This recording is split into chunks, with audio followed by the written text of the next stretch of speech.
జై శ్రీమన్నారాయణ. నేను మీ వాణి సత్యాన్ని శ్రీ విష్ణు పరివార్ ఛానల్ నుంచి మాట్లాడుతున్నానండి. Welcome to our channel. మనం ఈరోజు శ్రీ రామ భుజంగ ప్రయాత స్తోత్రంలో శ్లోకం నంబర్ 6 చూద్దాం. లసచంద్రికా స్మేర శోణాధరాభం సమోక్యత్ పతంగేందు కోటి ప్రకాశం నమద్బ్రహ్మ రుద్రాది కోటిరత్న స్ఫుర కాంతి నీరాజన రాధితాంగ్రిం. లసచంద్రికా స్మేర శోణాధరాభం సముద్యత్ పతంగేందు కోటి ప్రకాశం నమద్ బ్రహ్మ రుద్రాది కోటీర రత్న స్ఫురత్ కాంతి నీరాజన జన రాధి తాంగ్రిం. ఫస్ట్ లైన్ చూస్తాం ఇప్పుడు. లసచంద్రికా స్మేర శోణాధరాభం లసచంద్రికా స్మేర శోణాధరాభం లసచంద్రికా స్మేర శోణాధరాభం లసచంద్రికా స్మేర శోణాధరాభం సముద్యత్ పతంగేందు కోటి ప్రకాశం సముద్యత్ పతంగేందు కోటి ప్రకాశం సముద్యత్ పతంగేందు కోటి ప్రకాశం సముద్యత్ పతంగేందు కోటి ప్రకాశం నమద్బ్రహ్మ రుద్రాది కోటిరత్న నమద్బ్రహ్మ రుద్రాది కోటిరత్న నమద్బ్రహ్మ రుద్రాది కోటిరత్న నమద్బ్రహ్మ రుద్రాది కోటిరత్న స్ఫురత్ కాంతి నారాధితాంగ్రిం స్ఫురత్ కాంతి నీరాజనారాధితాంగ్రిం స్ఫురత్ కాంతి నీరాజనారాధితాంగ్రిం స్ఫురత్ కాంతి నీరాజనారాధితాంగ్రిం లసచంద్రికా స్మేర శోణాధరాభం సముద్యత్ పతంగేందు కోటి ప్రకాశం నమద్బ్రహ్మ రుద్రాది కోటిరత్న స్ఫురత్ కాంతి నీరాజనారాధితాంగ్రిం. ఇప్పుడు శ్లోకం నంబర్ 7 చూద్దాం. పురప్రాంజలీనాంజనేయాభిభక్తాన్ స్వచిన్ముద్రయా భద్రయా బోధయంతం భజేహం భజేహం సదా రామచంద్రం త్వదన్యం న మన్యే న మన్యే న మన్యే. ఇప్పుడు పదాలు చూస్తాము. పుర ప్రాంజలి నాంజనేయాది భక్తాన్ స్వచిన్ముద్రయా భద్రయా బోధయంతం భజేహం భజేహం సదా రామచంద్రం త్వదన్యం న మన్యే న మన్యే న మన్యే. ఇప్పుడు ఫస్ట్ లైన్ చూస్తాం. పుర ప్రాంజలి నాంజనేయాది భక్తాన్ పురః ప్రాంజలీనాంజనేయాది భక్తాన్ పురః ప్రాంజలీనాంజనేయాది భక్తాన్ పురః प्राञ्जलीनाञ्जनेयादिभक्तान् स्वचिन्मुद्रया भद्रया बोधयन्तम् स्वचिन्मुद्रया बोधयन्तम् स्वचिन्मुद्रया भद्रया बोधयन्तम् स्वचिन्मुद्रया भद्रया बोधयन्तम् भजेऽहं भजेऽहं सदा रामचन्द्रम् भजेऽहं भजेऽहं सदा रामचन्द्रम् भजेऽहं भजेऽहं सदा रामचन्द्रम् भजेऽहं भजेऽहं सदा रामचन्द्रम् त्वदन्यं न मन्ये न मन्ये न मन्ये त्वदन्यं न मन्ये न मन्ये न मन्ये त्वदन्यं न मन्ये न मन्ये न मन्ये त्वदन्यं न मन्ये न मन्ये न मन्ये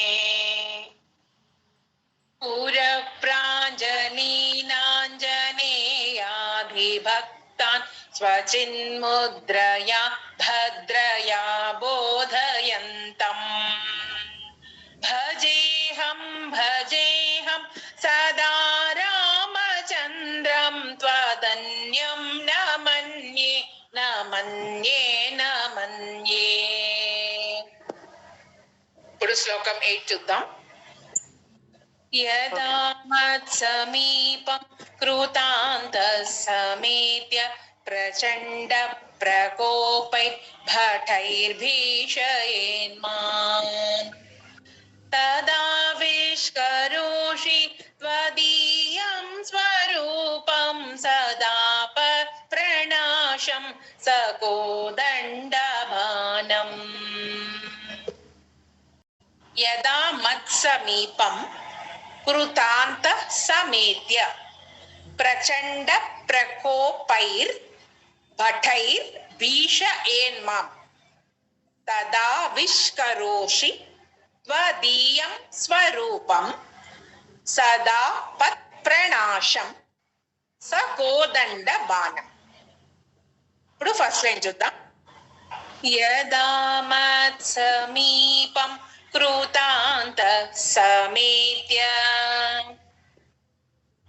यदा मत्समीपं कृतान्तः समेत्य यदा मत्समीपं कृतांत समेत्य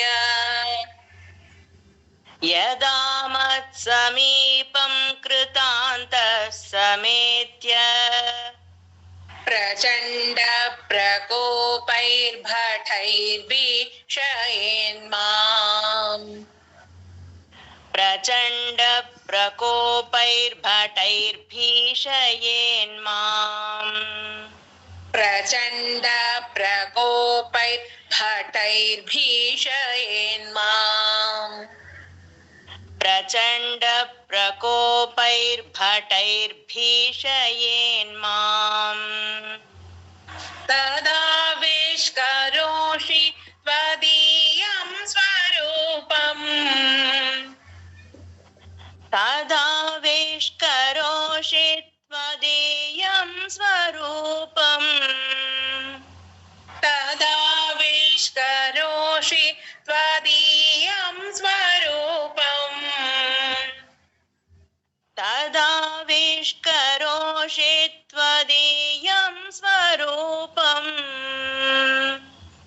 सदा पत्प्रणाशं सकोदण्डबाणम् सदा पत्प्रणाशं सकोदण्डबाणम् सदा पत्प्रणाशं सकोदण्डबाणम् सदा पत्प्रणाशं सकोदण्डबाणम् यदा मत्समीपं कृतान्तः समेत्य प्रचण्ड प्रकोपैर्भटैर्भीषयेन्माम् तदा विष्करोषि त्वदीयं स्वरूपं सदा प्रणाशं सकोदण्डबाणम्. ఇప్పుడు మనము రామభుజంగ ప్రయాత స్తోత్రంలో శ్లోకం నంబర్ 9 చూద్దాం. నిజే మానసే మందిరే సన్నిధేహి ప్రసీద ప్రసీద ప్రభు రామచంద్ర సౌమైత్రిణా కైకయీ నందనేన స్వశక్త్యానుభక్త్యా చ సంసేవ్యమాన. పదాలు చూద్దాం. నిజే మానసే మందిరే సన్నిధేహి ప్రసీద ప్రసీద ప్రభో రామచంద్ర సౌమిత్రిణా కైకేయీ నందనేన స్వశక్త్యానుభక్త్యా చ సంసేవ్యమాన. ఫస్ట్ లైన్ చూద్దాం. నిజే మానసే మందిరే సన్నిధేహి निजे मानसे मंदिरे सन्निधेहि निजे मानसे मंदिरे सन्निधेहि निजे मानसे मंदिरे सन्निधेहि प्रसीद प्रसीद प्रभो रामचंद्र प्रसीद प्रसीद प्रभो रामचंद्र प्रसीद प्रसीद प्रभो रामचंद्र प्रसीद प्रसीद प्रभो रामचंद्र सौमित्रिणा कैकेयी नंदनेन सौमित्रिणा कैकेयी नंदनेन सौमित्रिणा कैकेयी नंदनेन सौमित्रिणा कैकेयी नंदनेन स्वशक्त्यानुभक्त्या च संसेव्यमान स्वशक्त्यानुभक्त्या च संसेव्यमान स्वशक्त्यानुभक्त्या च संसेव्यमान स्वशक्त्यानुभक्त्या च संसेव्यमान. ఇప్పుడు ఫుల్ శ్లోకం చూద్దాం. నిజే మానసే మందిరే సన్నిధేహి ప్రసీద ప్రసీద ప్రభో రామచంద్ర సౌమిత్రిణా కైకేయీ నందనేన స్వశక్త్యానుభక్త్యా చ సంసేవ్యమాన. శ్లోకం నంబర్ 10 చూద్దాం. स्वभक्ताग्रगण्यैकपीशैर्महीशैर् अनीकैरनेकैश्च राम प्रसीद नमस्ते नमोस्त्वीश राम प्रसीद प्रसाधि प्रसादि प्रकाशं प्रभो माम्. పదాలు చూద్దాం. स्वभक्ताग्रगण्यै कपीशैर् महिषैर् अनीकैरनेकैश्च राम प्रसीद नमस्ते नमोस्त्वीश राम प्रसीद प्रसादि प्रसादि प्रकाशं प्रभो माम्. ఇప్పుడు ఫస్ట్ లైన్ చూద్దాం. स्वभक्ताग्रगण्यै कपीशैर्महीशैर् स्वभक्ताग्रगण्यैः कपीशैर्महीशैर् स्वभक्ताग्रगण्यै कपीशैर्महीशैर् स्वभक्ताग्रगण्यैः कपीशैर्महीशैर् अनीकैरनेकैश्च राम प्रसीद अनेकैरनेकश्च राम प्रसीद अनीकैरनेकैश्च राम प्रसीद अनेकैरनेकैश्च राम प्रसीद नमस्ते नमोऽस्त्वीश राम प्रसीद नमस्ते नमोऽस्त्वीश राम प्रसीद नमस्ते नमोऽस्त्वीश राम प्रसीद नमस्ते नमोऽस्त्वीश राम प्रसीद प्रसाधि प्रसाधि प्रकाशं प्रभो माम् प्रसाधि प्रसाधि प्रकाशं प्रभो माम् प्रसाधि प्रसाधि प्रकाशं प्रभो माम् प्रसाधि प्रसाधि प्रकाशं प्रभो माम् ఇప్పుడు ఫుల్ శ్లోకం చూద్దాం.